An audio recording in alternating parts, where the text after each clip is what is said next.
जदयू के जो महामुहिम संचालक अभी बने हुए हमारे प्रमुख महोदय, उन्होंने इग्नोर किया। प्रमुख जी आपके कॉल को इग्नोर कर दिए जी, इग्नोर किया उन्होंने। आप लोग इतना मेहनत करने के बाद? हाँ, इग्नोर किया उन्होंने और हमारे कार्यकर्ता को अपमानित करके वहां से भगाया। इसका हमारे कार्यकर्ता के अंदर बहुत आक्रोश है।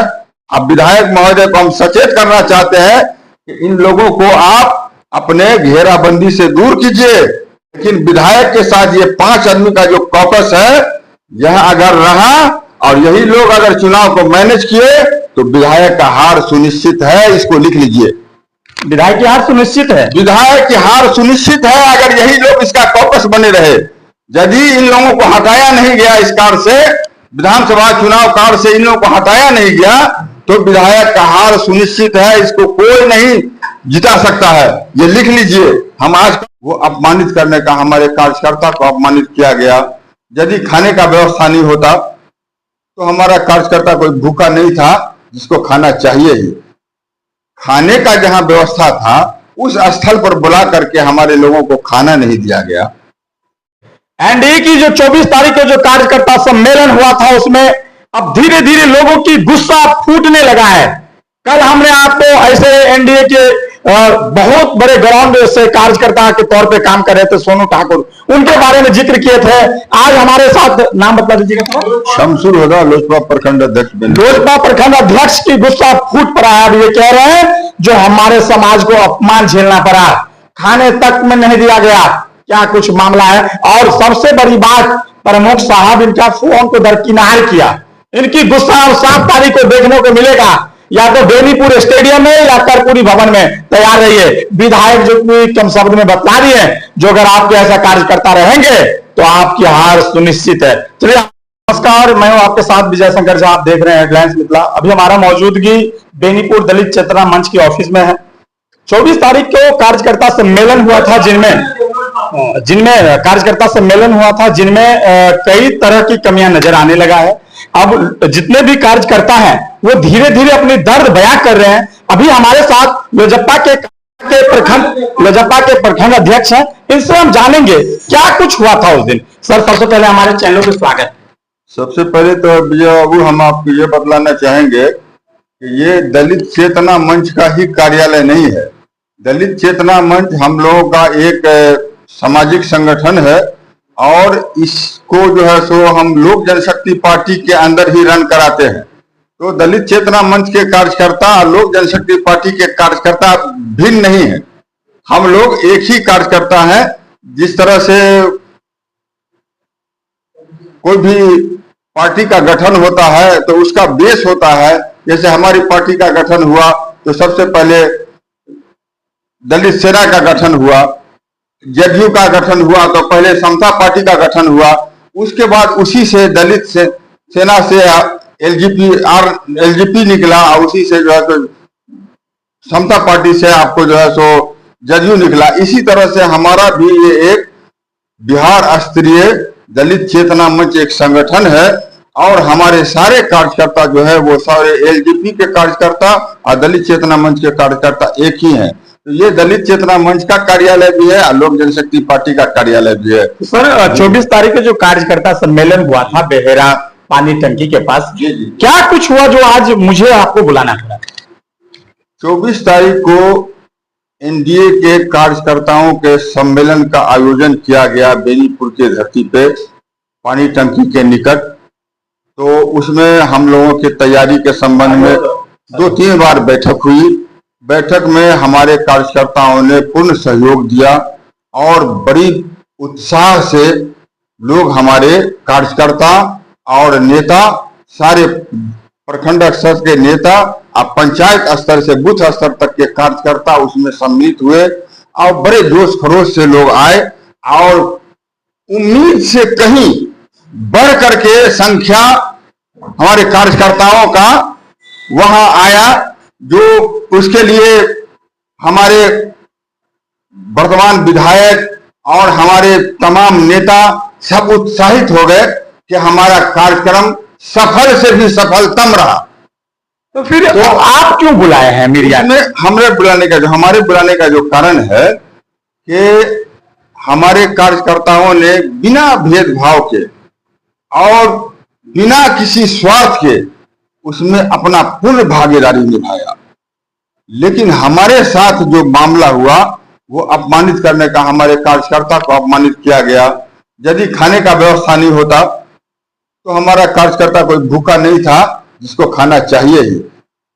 खाने का जहां व्यवस्था था उस स्थल पर बुला करके हमारे लोगों को खाना नहीं दिया गया। हमारे कार्यकर्ताओं को यह कह करके बुलाया गया कि गाड़ी करके आप आइए, गाड़ी का भाड़ा दिया जाएगा आपको। गाड़ी का भाड़ा नहीं दिया गया। जो कार्यकर्ता हमारा गया उसके यहाँ कि हम भाई इतना गाड़ी लेकर के आए हैं, उसको अपमानित करके वहां से भगाया गया। और हमारे कार्यकर्ता ने कहा कि हमारे अध्यक्ष से बात कर लीजिए, तो फोन को काट दिया। कौन काट दिया? फोन को जदयू के जो है सो प्रखंड अध्यक्ष और जदयू के जो महामुहिम संचालक अभी बने हुए हमारे प्रमुख महोदय, उन्होंने इग्नोर किया। प्रमुख जी आपके कॉल को इग्नोर कर दिए? जी, इग्नोर किया उन्होंने। आप लोग इतना मेहनत करने के बाद? हाँ, इग्नोर किया उन्होंने और हमारे कार्यकर्ता को अपमानित करके वहां से भगाया। इसका हमारे अंदर, हमारे कार्यकर्ता के अंदर बहुत आक्रोश है। विधायक से हमको कोई आपत्ति नहीं है, विधायक का कोई दोष नहीं है, लेकिन विधायक के साथ ये 5 आदमी का जो कॉकस है, यह अगर रहा और यही लोग अगर चुनाव को मैनेज किए तो विधायक का हार सुनिश्चित है। इसको लिख लीजिए, विधायक की हार सुनिश्चित है। विधायक की हार सुनिश्चित है अगर यही लोग इसका कॉकस बने रहे। यदि इन लोगों को हटाया नहीं गया इस कार्य से, विधानसभा चुनाव कार्य से इन लोगों को हटाया नहीं गया, तो विधायक का हार सुनिश्चित है। इसको कोई नहीं जिता सकता है, ये लिख लीजिए। हम आज कह रहे हैं, अब आप सितंबर, अक्टूबर, नवंबर, दिसंबर जब चुनाव का काउंटिंग होगा, संभवतः नवंबर में काउंटिंग भी समाप्त ही हो जाएगा। नवंबर में आप इसका परिणाम देख लीजिएगा और आप कहिएगा कि किसी हम कब से 1974 जेपी आंदोलन से झंडा उठाए थे जब हम 9वीं क्लास में पढ़ते थे। आज कोई बड़े पद पर चला जाकर के बड़ा अनुभवी नहीं हो सकता है। हमको 1974 से लेकर के 2025 तक का अनुभव है। हम जमीन की हकीकत को जानते हैं और हम संघर्षरत हैं। तब से हम 9वीं क्लास में जब हम पढ़ रहे थे तब से लेकर के आज तक हम जमीन से जुड़े हुए आदमी हैं। हम जमीनी हकीकत को जानते हैं। अब विधायक महोदय को हम सचेत करना चाहते हैं कि इन लोगों को आप अपने घेराबंदी से दूर कीजिए और एक सक्षम सुदृढ़ संगठन बनाइए जो आपके चुनाव को लड़े और आपको विजय बना करके भेजे। वोटर की कमी नहीं है, लेकिन अपमानित होगा लोग। अपमान का बदला क्या होता है? अपमान। आपको भी अपमान ही मिलेगा। अपमान कैसे होगा? आप विजय नहीं होइएगा, जीतिएगा नहीं, हारिएगा, तभी आप अपमानित होइएगा। तो अपमान का बदला अपमान आपको यहाँ की जनता बता देगी, यहाँ का संगठन बता देगा। यानी एनडीए की कार्यकर्ता सम्मेलन जब हुआ था तो क्या आप लोगों के साथ भेदभाव किया गया? भेदभाव निश्चित रूप से किया गया।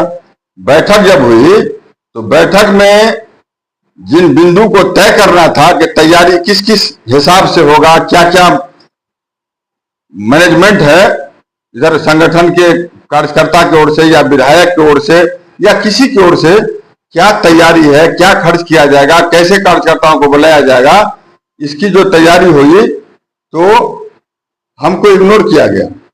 इग्नोर किया गया? इग्नोर किया गया। जब तक हम रहे तब तक किसी भी तरह का कोई आदान प्रदान नहीं हुआ और हमारे जाने के बाद छुप छुपा करके अपने कार्यकर्ताओं को भाजपा के या जदयू के लोगों ने डील किया।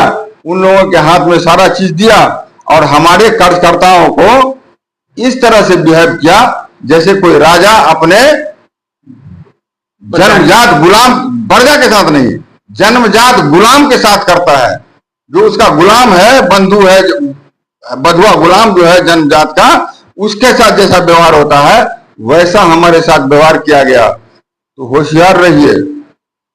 2020 में हमारे राष्ट्रीय अध्यक्ष ने समन्वय नहीं स्थापित होने के कारण ही चुनाव में का विरोध किया था। सीट हमारे राष्ट्रीय अध्यक्ष माननीय चिराग पासवान जी ने कहा कि सीट कोई मायने नहीं रखता है, हम 10 सीट या 15 सीट पर भी चुनाव लड़ सकते हैं, लेकिन सम्मान की लड़ाई हम लड़ना चाहते हैं।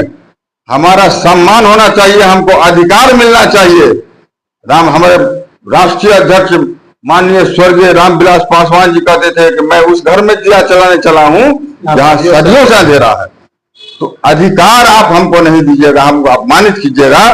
तो 24 तारीख को साफ कहना है जो आप लोगों के साथ अपमानित किया गया। 24 तारीख का जो अपमान हुआ है उसी के लिए हम शक्ति प्रदर्शन करने जा रहे हैं। 7 तारीख को बेनीपुर के प्रखंड कार्यालय प्रांगण में, या अगर मौसम खराब रहा तो कर्पूरी सभा भवन में हम एनडीए का नहीं, हम लोक जनशक्ति पार्टी का विधानसभा स्तरीय कार्यक्रम करके अपने शक्ति का प्रदर्शन करने जा रहे हैं। और हम उनको मैसेज देने जा रहे हैं कि होशियार हो जाइए, अन्यथा आपके मार्ग में कांटा बिछने वाला है।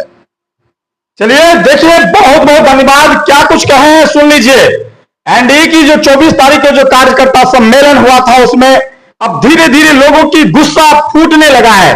कल हमने आपको ऐसे एनडीए के बहुत बड़े ग्राउंड से कार्यकर्ता के तौर पे काम कर रहे थे सोनू ठाकुर, उनके बारे में जिक्र किए थे।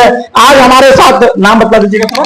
शमसुर होगा, लोजपा प्रखंड अध्यक्ष। लोजपा प्रखंड अध्यक्ष की गुस्सा फूट पड़ा है। अब ये कह रहे हैं जो हमारे समाज को अपमान झेलना पड़ा, खाने तक में नहीं दिया गया, क्या कुछ मामला है। और सबसे बड़ी बात, प्रमुख साहब इनका फोन को दरकिनार किया।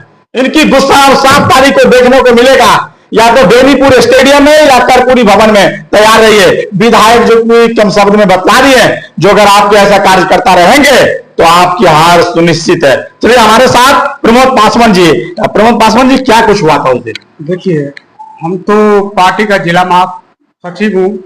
उस दिन मैं मधुबनी अपने कार्यक्रम में चले गए थे पासवान सम्मेलन में, और हम फेसबुक के माध्यम से जब हम आपका न्यूज देखे ना, उसके माध्यम से हमको बड़ा तकलीफ हुआ कि हमारे कार्यकर्ता को कितना अंदर में पीड़ा होगा कि मान ली वो कितना उत्साह से आया कार्यक्रम में कि हम जा रहे हैं, हमारे गठबंधन का उत्साह के साथ आया था कि वो कार्यक्रम है, हम लोग जा रहे हैं। और उसको अपमानित करके अगर भेजा गया, कितना उसको अंदर दिल में जगह होगा कि मतलब कुछ कहने की बात नहीं है। लेकिन फिर भी समझना चाहिए कि हमारे गठबंधन में है, हमारे लोजपा भी गठबंधन है, उनको भी हमको अधिकार देना चाहिए। अधिकार देते नहीं है, बार बार हम लोग बेनीपुर में जो है अपमानित होते हैं। आज नहीं, 2014 से हम इस पार्टी में है, अपमानित का सिवा कुछ मान सम्मान मिलता ही नहीं। तो 7 तारीख को प्रदर्शन करने जा रहे हैं। 7 तारीख को जो है हमारे प्रखंड अध्यक्ष के नेतृत्व में हम करने जा रहे हैं प्रखंड मुख्यालय में, और उसमें जो है हम लोग निर्णय लेंगे। कार्यकर्ता के सम्मेलन है, सम्मान समारोह रहेगा, और हमारे राष्ट्रीय महासचिव प्रधान सचिव आएंगे, मतलब और जिलाध्यक्ष भी, प्रदेश का भी प्रभारी भी आएंगे, वैसे सभी आएंगे। उसमें जो है हम लोग अपना जो दुख है वो दुख जो है बयां करेंगे। तो सोच लीजिए। चलिए पुनः मिलते हैं। लेकिन 24 तारीख को जिस तरह से एनडीए में कुछ सही नहीं चला, उनको लेकर के लोगों की नाराजगी अब धीरे धीरे सामने आ रहा है, पर्दा के पीछे हटने लगा है। अब एनडीए को यहां से संभालने की जरूरत है, नहीं तो माथे पे हार की लकीर लिखना तय है। चलिए पुनः मिलते हैं। नमस्कार।